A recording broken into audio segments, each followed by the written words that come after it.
The grant is for $120,000. It will be spent on resources and personnel, and on research at the University of Lethbridge looking into new effective teaching strategies. Marianne Murphy is leading the year-long project. Our grant, sponsored by the Alberta Education, we have entitled Nito Pukswap, which means, it's a Blackfoot word, which means relationships, but more importantly, being together. And that being together then is the foundation for the grant, working with our FNMI communities to learn more about each other. The need for change and the reason for the project is acknowledging First Nations students aren't graduating from school at the same rate as the general population. In all of our statistics, we're recognizing that Aboriginal student population is one of the fastest growing demographics in our country, and yet those students aren't being served very well by our schools presently for lots of reasons. And we're recognizing then that it's time that we took a closer look to serve those students better. The project has 4 objectives: to build stronger relationships between schools and the First Nations communities, to increase understanding of Aboriginal culture, to integrate more Native references into all subjects, and to respond better to the individual needs of First Nations students. Jamie Metis Crane is the project's lead teacher.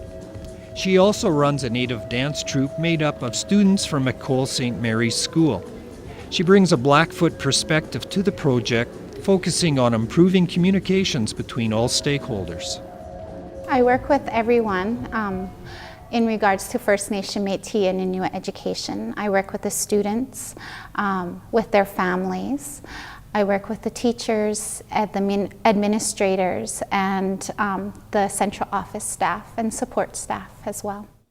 Jamie's work includes finding classroom resources and providing professional development for teachers and administrators. She also works with students on resiliency and self-esteem issues. She says there are many reasons why First Nations students aren't succeeding at acceptable levels, including major societal factors. Racism plays a big thing with these children not feeling like they belong in the schools or feeling like they belong in society. They're facing a lot of things in their lives, and then coming to school and not having that understanding of where they're coming from. I think that plays a big thing in the children's lives. Admittedly, this project won't solve all the shortcomings in the system overnight, but teachers and administrators are optimistic that over time it will benefit First Nations students and lead to greater numbers graduating with a full and well-rounded public education.